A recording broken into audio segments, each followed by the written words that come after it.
Good afternoon, everybody. Welcome to one more webinar from SOAFER. So last time we had the expert who talked about ESG, and this time we have an expert to talk about digitalization. So the theme we have taken this time is customer centricity and operational excellence through the lens of digitalization.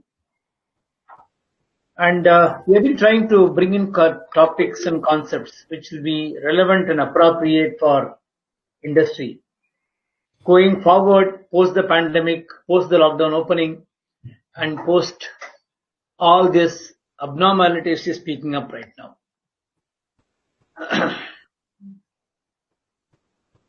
So these are typical pointers for this particular topic. There are generic constraints of growth and efficiency. Customer centricity and operational excellence as a growth and sustainability driver is going to become the way forward, definitely.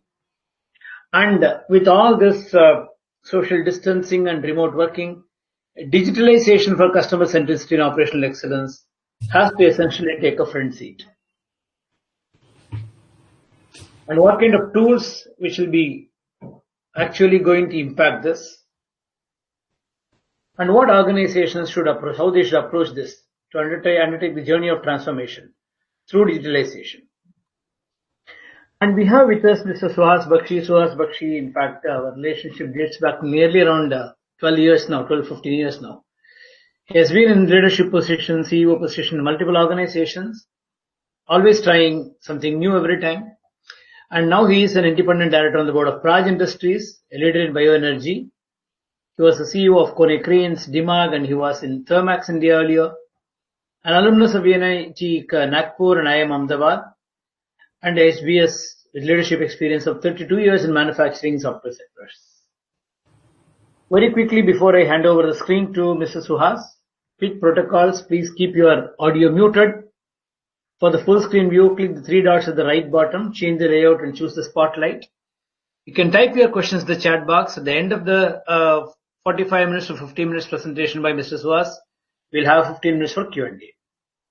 So over to you, Suhas. You can take over now. You can start presenting from your thing. Thank you, Hari. Thank you very much, and good afternoon, everybody. So give me a minute. I just want to share my screen, and then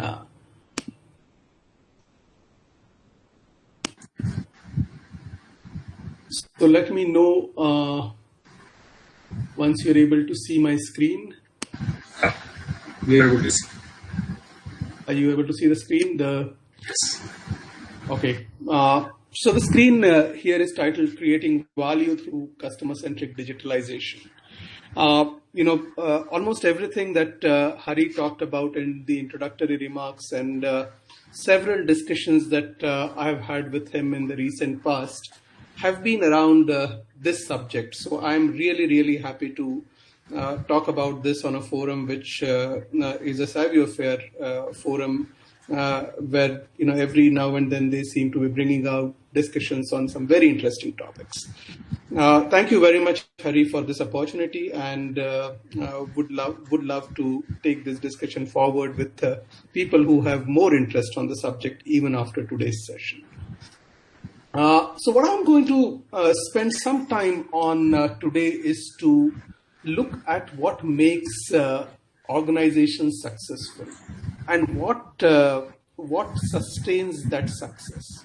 Okay, almost everybody who runs a successful business, whether it is a company, whether it is a product line or a business area within a company, or whether it is a business model, you essentially need to have a mix of three things: a happy customer, a good product, and business needs to earn profit for the shareholders. And the continuity and sustainability of businesses is essentially driven by, how long can you sustain this? How long will my customers stay happy with me? How long will my product have differentiations and will be considered by my customers as a good product? And how long will my business remain profitable? And most strategies in the business are essentially driven to make this continue. Now, while this is what we talk about as some of our driving strategic ambitions, the environment around us is changing. Okay? And you see certain changes which are around the customers whom we service. Especially B2B is becoming more like B2C. Okay? Customers and purchasing organizations are maturing. What does that mean? We will shortly see. Technology is playing a very strong role, okay, in interactions and making things measurable where things were not measurable in the past. And new lower cost competition is emerging from across the world, whether you talk about global competition from low cost countries like China, or whether you talk about competition from low cost states in India. I think we would continue to see more and more low cost competition coming in, and at a faster pace than it has happened in the past. What else is changing is the buyer himself is changing, especially with respect to the type of behavior that one sees from the buyer. On an average, the purchase process typically starts much before the buyer engages with the seller. 10 years back, the situation would be that in most of the cases, the buyer would know more about your company and your products after he meets you. In most of the cases today, the customer is well aware of your company, your products, your customers, and everything else that you talk about and others talk about your company based on what he has seen on Google, based on what he has seen on your website, on the social media that you run, etc., etc. Okay, 83% of the buyers visit supplier website as a part of their initial research. So the question becomes predominant, and that question is, do I repeat everything that is there on my website as a part of my sales pitch if I am a salesperson? Okay. If I'm selling a product, do I repeat what the customer is already knowing about my product? Do I repeat if the customer already knows about who my other customers are? So on and so forth. So behavior of the buyer is changing, and the behavior of the seller also needs to change as an outcome of this shift. And last but not the least, over a period of time, a small number of buyers continue to want one-on-one personal contact with the sales organization. Almost everybody wants a contact which is not driven by personal interactions, but it's driven by something else. So let's try and see what does all of this mean. And all of this in essence means buyers are preferring digital behavior. Are sellers ready for that digital behavior, and what type of opportunities exist is going to be one of my topics today. However, before I come to this topic, I want to look at what are the priorities for conventional businesses, especially B2B businesses. And around that, I want to talk about the subject of customer centricity. Okay. Why do I want to talk about customer centricity and nothing else? Because constructing sustained and businesses which are sustainable from a success perspective are driven by your customer relationship and the strength of your customer relationship.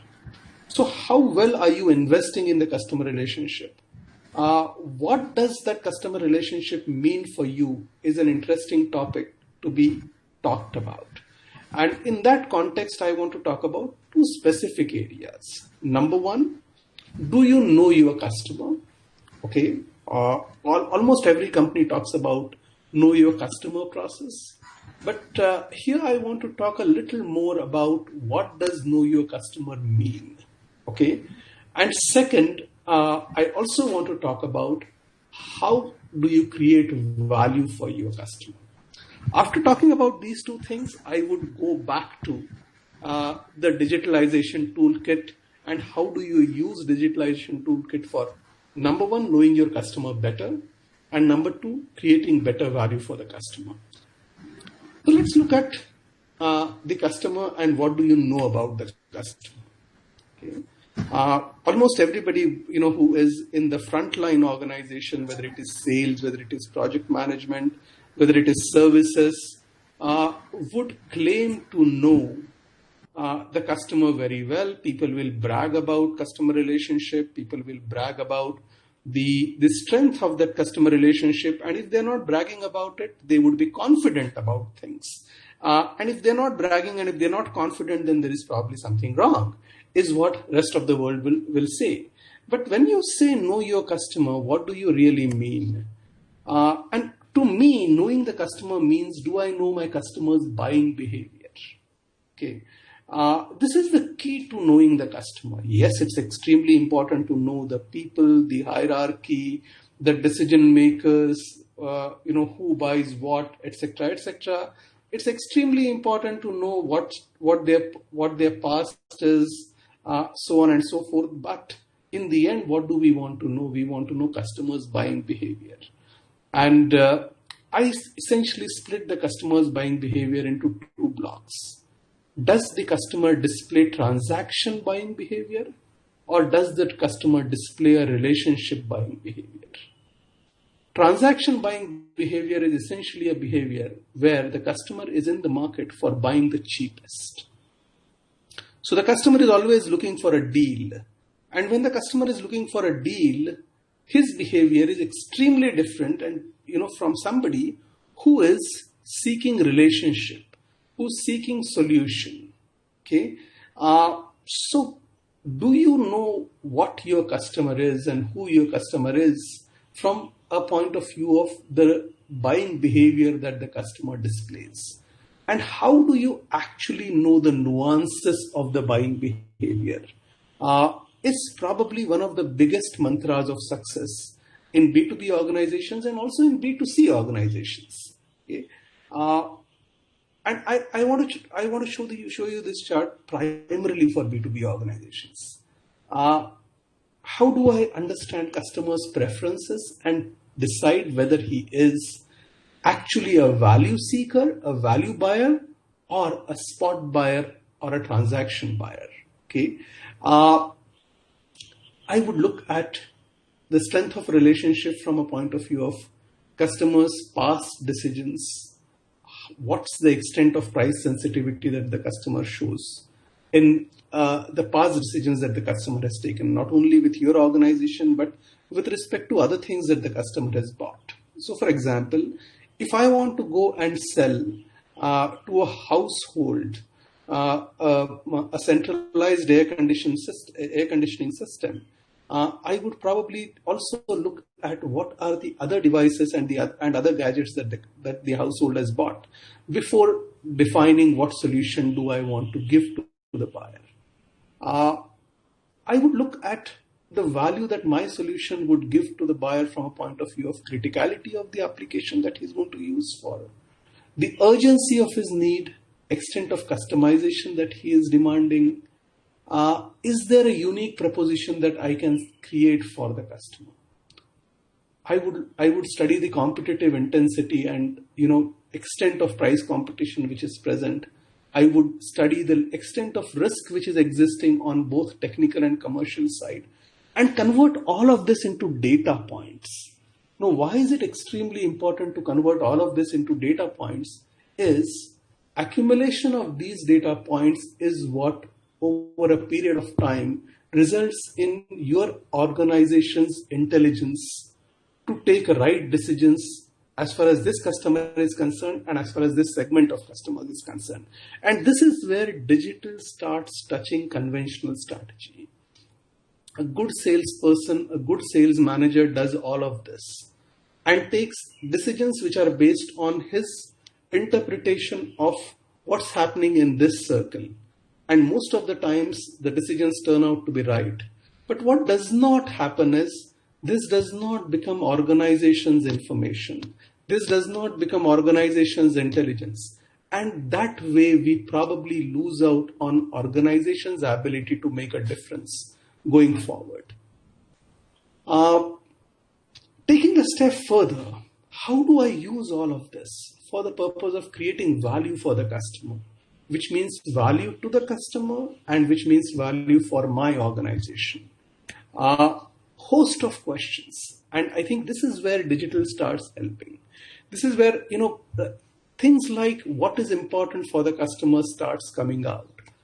What is acquisition cost for the customer? What is possession cost for the customer? And what is total usage cost for the customer? And there could be a number of different elements to these costs. Okay, how much time do we invest in knowing all of this? How much time do we invest in recording all of this? And how much time do we invest in converting this knowledge into organizations' information and data bank for the purpose of usage and reusage for the purpose of taking the right decisions? I think that's an extremely important facet that we need to now start looking at strategically.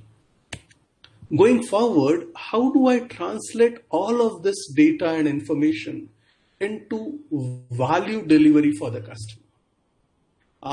You know the customer, you know his environment, you know what's the competitive landscape, you know what's going to be the cost structure that the customer is going to face. How do I translate this into a proposition which becomes a unique proposition for the customer?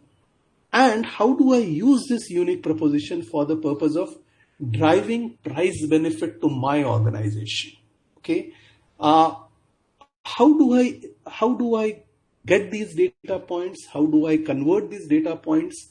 Almost always in pricing decision for a product line, for a customer if I'm in B2B business, for a market if I am addressing a larger geographical market, for a situation if I am doing situation specific pricing, is one of the most important foundations of creating a valued customer relationship over a period of time. Now, these two are fundamental facets of business strategy that most businesses implement. Know your customer segments, know your market segments, understand the value proposition and translate that value proposition into value for the customer. This is a cycle that we repeat as strategy over and over again.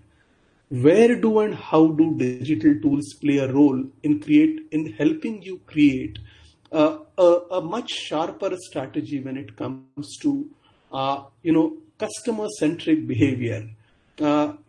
Is what I would define as the core of customer centric digitalization strategy. If you're doing all of this, if you're doing if you are trying to understand your customers' buying behavior, if you're trying to take decisions which are based on customers' buying behavior, if you're trying to accumulate huge amount of information on what drives value to the customer and then creating value for the customer, then your behavior is necessarily customer centric. If you're not doing all of this, then the first thing that you have to start doing is do all of this. But once you start doing all of this, the next question that you have to ask is, how do I digitalize this?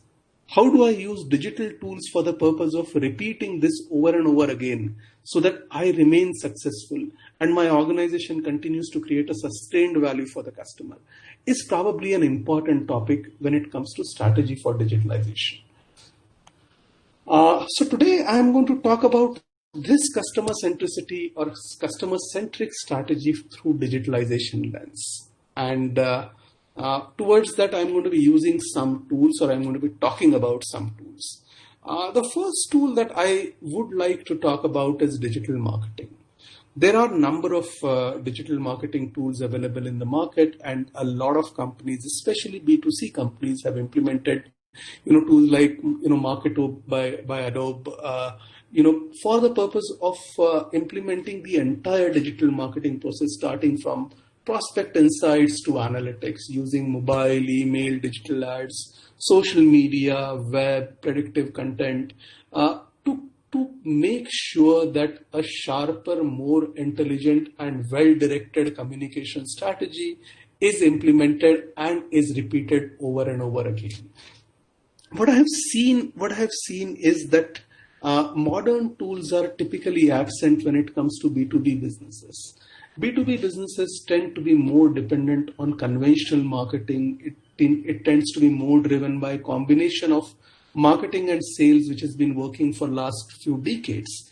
Not that it doesn't work very well, but there are opportunities to sharpen this. There are opportunities to make it more intelligent. There are opportunities to make it well targeted and data driven. And I think implementation of digital marketing tools may allow organizations to become sharper before sales engages with the customers.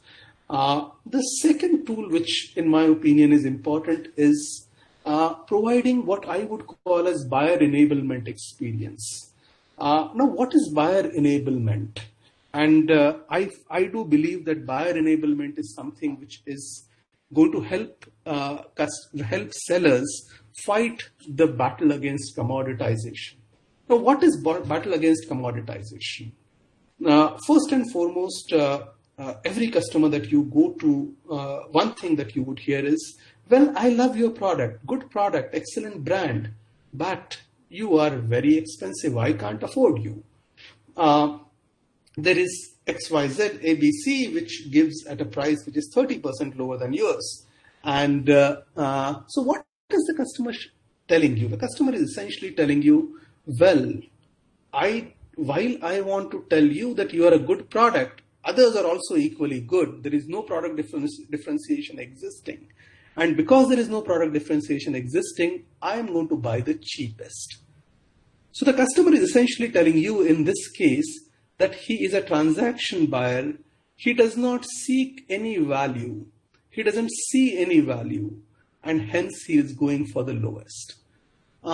Successful companies, as a part of their strategy to fight commoditization, or have implemented buyer enablement platforms. And most buyer enablement platforms consist of three different avenues.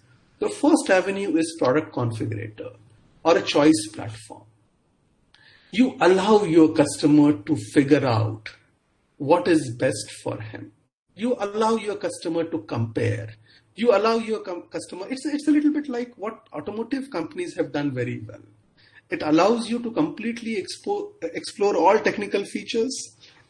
It allows you to compare it with other brands and see what is better, what is worse with respect to something else. Hardware companies, computer hardware companies have done it very well. When you see product differentiation over a period of time is slowly dying down, and it's easy for the customer to take decision based on what does he want, it's important for us to create experience platforms which become product experience platform, which are digital platforms. And these product experience platforms can consist of number of different tools, including virtualization, etc., for the purpose of providing real virtual buying experience to the customer on online platforms itself. The second and extremely important thing is allowing interaction to happen with the customer as he starts discovering your product. Most software companies and most platform companies use chatbots and robotic communication. B2B conventional marketing companies may not be able to straight away move to using chatbots, but having an ability to use a response mechanism which is in response to customers' behavior on the internet, which could be web, which could be buyer platform, or which could be social media platform, is something which once again creates a communication which is not an intrusive communication. You're not trying to sell anything. You're just trying to respond to the curiosity that the customer has. So creating that presence is becoming important. And then the third thing is, if you really think that there are products which are commoditized, creating a transaction portal wherein you have de-layered the sales value chain in its entirety, reduce the cost of transaction for you as an organization. I think putting all of this together would be one of the bigger digitalization strategy that I would put in place for my customer as a customer-centric organization. The next thing that I would do is ask a question to myself: how am I enabling my salesperson? And what you see at the top of this chart is what's happening right now. Right now, there are telephonic conversations which are probably happening between your sales team and your customer. Most of the presentations and the product literature that are being given are feature driven. Most of the conversation, once again, and demonstrations are on the product. Price is being talked about, and we essentially know what to communicate, and hence our perspective is that inside-out perspective, which is seller-focused perspective. How do you convert this seller-focused communication to a buyer-centric communication? And for converting seller-centric communication to buyer-centric communication, there are a lot of sales enablement platforms which are available. These sales enablement platforms actually provide you the intelligence, which are case-specific intelligences for the purpose of not only creating a value, a offer for the customer which gives the right value to him, but also trains the salesperson if a salesperson is involved or if a sales manager is involved for case-specific, situation-specific conversation from time to time. Now, these sales enablement platforms are becoming extremely powerful. So what I would recommend in addition to the buyer enablement platforms are the sales enablement platforms. In addition to the sales enablement platform, the third thing which becomes important is having analytics tools. And having analytics which is not just market analytics and data analytics of the business that you're doing, but getting into analytics of the content. What type of content is visited by the customer more often? What type of the content is forwarded by customer from one person to the other person very often? What type of content invites questions and communication with the customer is part of content analytics. Getting excellent prospect insights, analyzing your people and how are they using the system. Looking at forecasts and converting them into rolling forecasts, doing funnel management. Now, frankly speaking, this, in my opinion, is an extremely transformational process. Why am I calling it transformational? Because in the conventional context, most sales managers are focused on being deal managers or being super sales executives. The sales management job almost in entirety is getting converted to sales analytics driven management job, sales analytics driven coaching job. And this is going to be foundation of some of the new age jobs which come up. Again, I have highlighted here the kind of tools or companies which make the right kind of tools for sales enablement and sales analytics. The next thing that I would do if I am creating a customer centric digitalization process is to create, a customer portal for having digital touch points for the customer. The customer portal would have necessary precursors like information, data, knowledge, reports, should allow online training and webinars on various subjects that your organization wants to provide information and knowledge to customer communities on. Should allow certain amount of AR and 3D modeling and virtual experiences. There should be customer collaboration hubs. A lot of forward-looking companies do, problem-specific, research-specific initiatives where customers and companies collaborate. Digital platforms become a fantastic tool for the purpose of collaborating with the customer, creating communities with the customer, and of course, running a help desk. Once again, I think this is something, some of these already exist, but putting it all together and running it with a mission to have this becoming an edge for your business is something what you need to do. I think some of the more mundane things like predictive analytics, which would look at things like demand forecasting, inventory management, inventory optimization. This needs to happen. And this is where organization, the first part of what I have covered so far, essentially are areas where organization doesn't have good amount of data.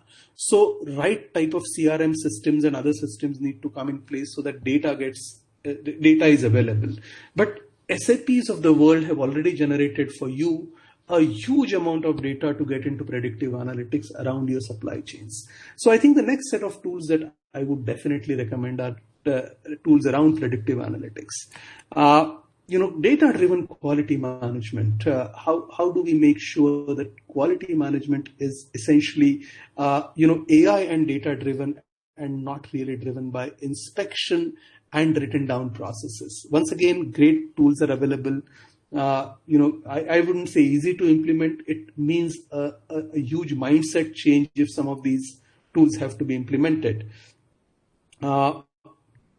Last but not the least, one aspect that I would definitely like to stress on is getting automation in processes.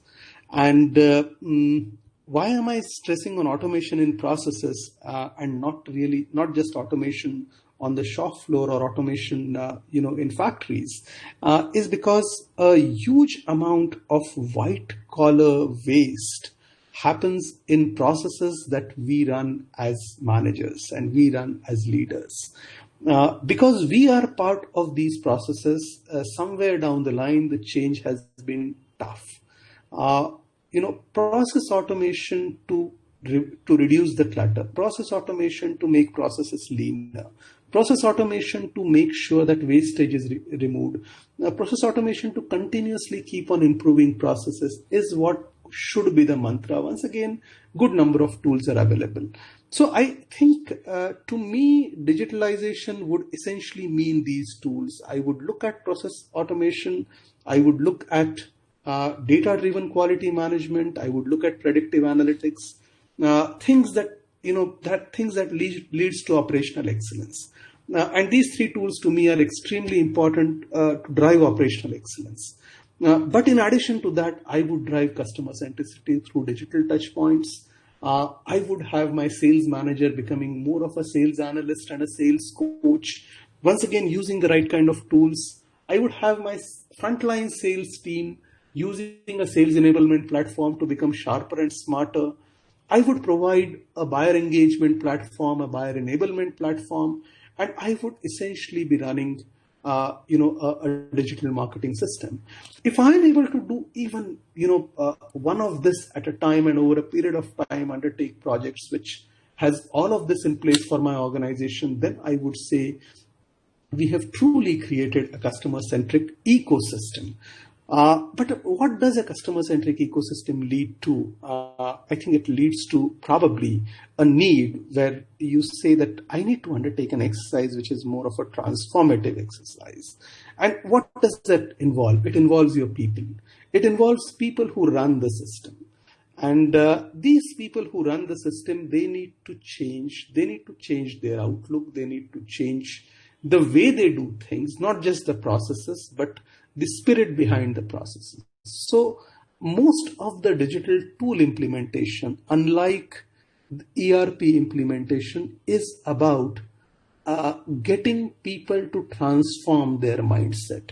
So where do I begin? Do I begin with people or do I begin with tools? Is, I think, an important question that almost everybody would have. If I am the decision maker, I would begin with both. I would start a pilot project, take up a process, start working with people on the process, get those people involved in getting themselves upgraded in terms of understanding of digital tools which are available, understanding of the biggest problems that they face and the problem that they need to solve, and then use them to solve that problem using the digital tools. That's how I will begin and take forward the digital transformation process. I think I have more or less maintained the 30-minute target that I had kept for myself on this presentation. I hope I've been able to cover most of the tools and probably the philosophy behind it. Thank you very much so far.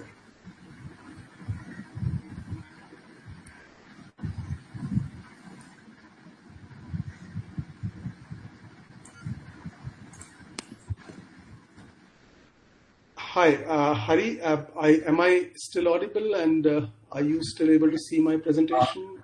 So this is Venkatesh. The presentation is still on. Okay, so I have covered the topics that I wanted to cover, and would be happy to take questions on it now. Okay. Thank you, Suhas. It's a nice presentation covering the entire gamut of digitalization and linking that to the customer centricity, as well to the operational excellence. It's an amazing presentation. I would like to leave the audience with any questions. Well, there was one question which has come in, which talks about from Surya Lakshmi. She talks about, as a customer, I wouldn't prefer unsolicited calls, but if I want to know details about a product, I would want to listen to human voice, not AVRs. Am I anachronistic? Is the question. I want people to talk to me. How Sorry, world? Can you? I think your voice was lost in between. Can you repeat that? Oh, sorry. No. Surya Lakshmi was talking about. She wants primarily for the people to talk to her rather than PRS or talking about some digital media talking to her. She expects people to talk to her. Is it something which is totally? She's saying, "Am I anachronistic? Am I old? Am I old?" Yeah. I think it would probably change from situation to situation. For example, I think during the Corona times, a lot of things that we would normally go out to buy for, we started looking for deals on Amazon or deals on some other platforms. Okay, so we were forced to move to buying things on digital platforms. Mostly people tend to use digital platforms for convenience, and people tend to use digital platforms when choice is easy. The moment choice becomes complicated, the moment you want interaction, okay, that's where you need to have a combination of what I would call as human voice and digital support. Human voice is wonderful, but having human voice implemented everywhere is, number one, not extremely productive for the selling organization, and number two, in some cases, not wanted by the customer. Okay, so I think the choice to be made for organizations would be based on what does their customer want. So, for example, if I'm in the business of selling, nuclear power plants, I would know that 99.99% of the times my customer would not want to interact on digital media. But if I am in the business of selling electric motors, okay, then I would know that even if I want to go and meet this customer and have a sales conversation or have a support conversation, the customer may not have time for me. Okay, and I think we need to achieve a balance between the two. So start looking at what is your customer wanting. What's the customer's buying behavior? If the customer's buying behavior indicates no, he always wants a physical one-on-one interaction because of following reasons, there is no need for you to get digital tools. But if you find 50% of the cases, well, I face price pressure, I have high cost of sales, I have product differentiation, but that doesn't really result in a premium for my product. If you're in all these situations, then digitalization does offer you strategic alternatives. There was one more question from Rohit. Can you suggest any tool for moving from seller-focused to buyer-focused interactions? Is there any ready-made tool which is available? Yeah, so the buyer engagement platforms, there are various buyer engagement platforms and tools which are available. And most of the buyer engagement platforms and tools essentially start with configuration. So how do you configure, how do you help a customer configure your offering? And I'll give you an example. I used to run a company which made industrial cranes. And our customers in this company were industrial customers. And, in some of the countries where we saw that customers essentially want to find out themselves what's the solution before they even ask for a quotation, we launched tools which allow the customer to fully configure a solution, get drawings for those solutions, do everything himself. Okay. And then if that is what he wants to buy, I'll help him buy what he configured in a very easy manner. Not just saying give online order, but if that is an intelligence which goes into the hands of the sales team and he says, oh, this is what the customer was looking for, and hence my conversation needs to be tailored for this. Okay, then the conversation becomes smoother. So creating these buyer enablement platforms is a key to buyer engagement. Just having a website which tells static information about the product is a parcel. Having configuration tools and having engagement tools which then post that configuration drives a suitable interaction between buyer and seller is what one should look for. There are various platforms available for doing this. There is one more question from See, when rural customers like farmers, they are now even not having smartphones, how do you recommend this digitalization will help them how to go this journey? This is one question. You can combine one more question. And how to retain? Because, the question is what is happening with Amazon and other people. They have more influence on the consumers. And how to retain the people over the end customer, how to do it. And maintain relationship. Whether, I think the question is primarily whether people are moving more toward transactional relationship rather than having a relationship forever. Is that how to do that? Maybe you can continue. I think a very good question. I would say this question is at the heart of the overall debate around what is the customer seeking. I think as transaction is becoming easier, one needs to identify customer touch points which are more meaningful to the customer. So, for example, many industrial buyers in India now do purchases based on auction process. Okay, in a purchase which is based on auction process, it is impossible for you to influence anything. Okay, but then what is extremely important is that these customers are open for a lot of dialogues before auction actually begins. Okay, so determining what type of interaction is critical with the customer pre-sales and what type of support is critical to the customer post-sales and configuring your business organizations around it is what you need to do. Yes, over a period of time, more and more customers would buy digitally. So, for example, for industrial organizations, for agricultural produce organizations, you see more and more customers have now started using web for the purpose of doing transaction. Okay, so I would look at things like customer awareness. I would look at technology awareness. I would look at interactions which are one-on-one or one-to-many from a point of view of creating that awareness and awareness and interest as primary job of sales. I have come across a number of companies which sell to farmers in India, and the way they have utilized social media for the purpose of creating number one awareness and number two interest is something which is a big education for industrial companies and even consumer companies. Same is true when it comes to using the product. Is our relationship with the customer over when he buys it, or our relationship starts with the customer when he buys it? So, creating touch points as the customer starts using the product is another extremely important innovation that one needs to bring in your customer touch point and customer centricity process. So I think some of these together would form a strategy rather than one in isolation. Absolutely. There's one more question from Subbu. He says, today's scenario of stock price every quarter, whether the organizations have the patience to develop and sustain such transformation? Yes and no. I think digital transformation is not something which you're going to complete in one quarter and be done with it. So you need to take an approach which